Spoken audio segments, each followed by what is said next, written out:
Zanzare sono piccole ma davvero tanto fastidiose. Le loro punture irritano, creano pruriti e portano anche malattie, sia agli esseri umani ma anche ai nostri amici a quattro zampe, e per loro purtroppo a volte è anche letale perché trasmettono malattie come filaria e lesmaniosi. Io in questo video vi mostrerò ben due tecniche praticamente a costo zero che vi permetteranno di tenere lontane dai vostri giardini, dai vostri balconi e dalle vostre case questi piccoli fastidiosi animaletti.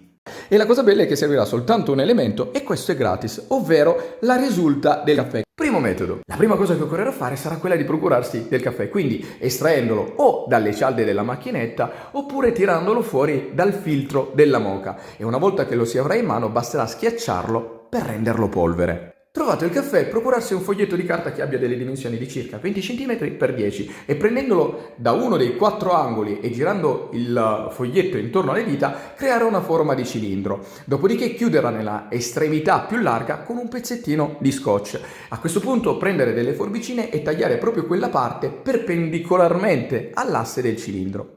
Eseguito il taglio, questo è ciò che si è ottenuto, una formina vuota all'interno a forma di cilindro.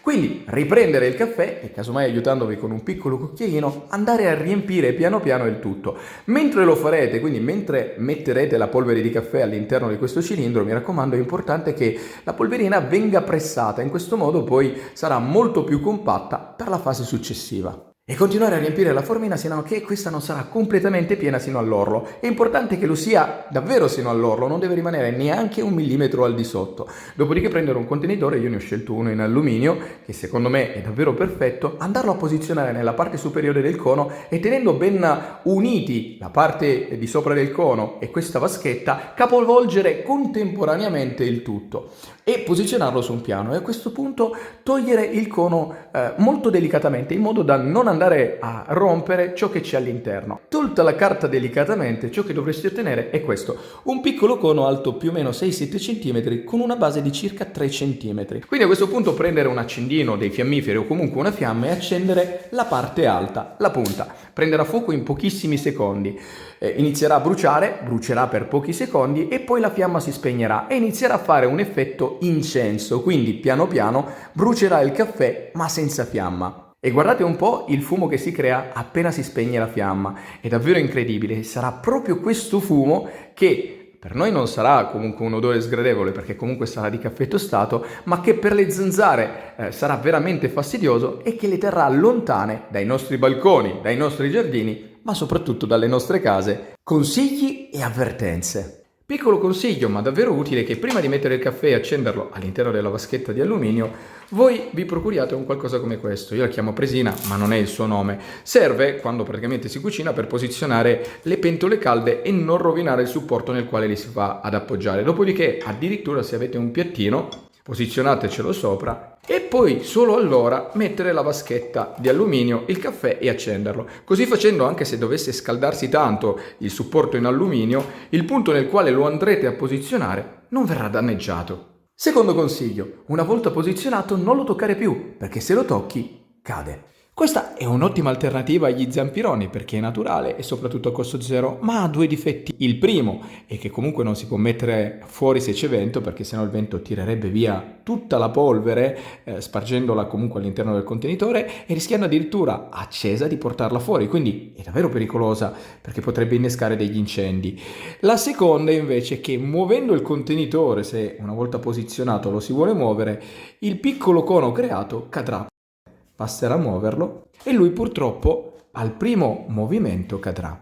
Però per ovviare a questo c'è un'altra tecnica che è sempre a costo zero e assolutamente perfetta, e ora ve la mostro. Secondo metodo. Anche questo repellente è efficace, facile e veloce da realizzare. Lo si ottiene sempre con la polvere di caffè, però questa volta si creeranno delle candele vere e proprie, quindi occorrerà procurarsi della cera, anche delle candele esauste proprio come questa andranno benissimo, un piccolo contenitore in vetro di recupero, considerate che questo teneva il basilico, io l'ho lavato e ho ottenuto lui, e poi basterà soltanto del filo naturale, quindi o in cotone o in canapa, spesso circa 3 mm e lungo almeno 20. La prima cosa che occorrerà fare sarà quella di procurarsi un contenitore in vetro ed andare ad inserire all'interno tutti i pezzettini di cera che abbiamo a disposizione. Un consiglio che posso dare è quello di creare tanti piccoli pezzettini, perché più saranno piccoli i pezzi della cera e prima si scioglieranno. Una volta riempito, prendere un pentolino 20-30 cm di diametro e riempirlo più o meno con 10 cm di acqua e metterlo sul fuoco. Dopodiché mettere il contenitore all'interno e a fuoco molto basso l'acqua inizierà a scaldarsi e a sciogliere la cera e praticamente si cuocerà a bagnomaria e nel giro di pochi minuti la cera si scioglierà completamente. Quando all'interno non vedrete più i pezzettini, ma quando diventerà un qualcosa di completamente liquido la potrete tirare fuori dall'acqua. A questo punto prendere il caffè ed andarlo ad inserire piano piano all'interno e girare. Considerate che la quantità che andrà all'interno della cera sarà pari al 10% della cera stessa.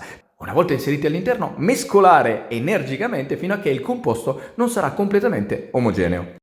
Procurarsi un filo di lana, di cotone o di canapa sarà completamente indifferente, lungo circa 10-15 cm e in una delle due estremità legarlo con un contrappeso. Potrebbe andare benissimo un piccolo chiodo o, come in questo caso, un bulloncino. Dopodiché prendere un contenitore in vetro ed andare a posizionare all'interno il filo che abbiamo appena creato. E se si vuole prendere un piccolo bastoncino per poter fissare la parte superiore del filo in modo che poi quando andremo ad inserire la cera questo non si sposti e rimanga esattamente nel centro e faccia proprio l'effetto della candela classica. E a questo punto non resta altro che riprendere il composto che abbiamo creato, quindi la cera col caffè, ed andare a versarla all'interno del contenitore col filo molto delicatamente, in modo da non spostare il filo, e riempirlo sino all'orlo. Dopodiché aspettare semplicemente che passi qualche ora in modo che la cera si raffreddi, togliere il supporto che teneva il filo, quindi il bastoncino con la molletta, e la candela sarà pronta per essere utilizzata. Quindi basterà tagliare il picciolo, accenderla e insomma metterla nel punto nel quale vorrete essere coperti dalle zanzare. Questo rispetto al primo metodo ha un enorme vantaggio, ovvero che anche una volta accesa la potrete spostare tranquillamente da un ambiente all'altro. Però mi raccomando, man mano che la fiamma brucerà la cera, la polvere di caffè in questo caso non brucerà, sino a che non arriverà sul fondo. Quando sarà sul fondo, soltanto la polvere di caffè e cera non ce ne sarà più, inizierà a fare un fumo strano. Quindi mi raccomando, se vedrete o noterete comunque un odore strano o del fumo, spegnete immediatamente qualsiasi cosa e buttatela, perché a quel punto la cera si sarà esaurita e quindi anche la funzione della candela. Rivolgo un ultimo messaggio a tutti coloro che giustamente dicono che le zanzare sono degli esseri viventi e come tali vanno rispettati. Purtroppo, loro malgrado, trasmettono delle malattie, quindi in alcuni casi il danno minore è o allontanarle o farle passare a miglior vita per evitare che loro, insomma, vadano ad infettare persone o animali.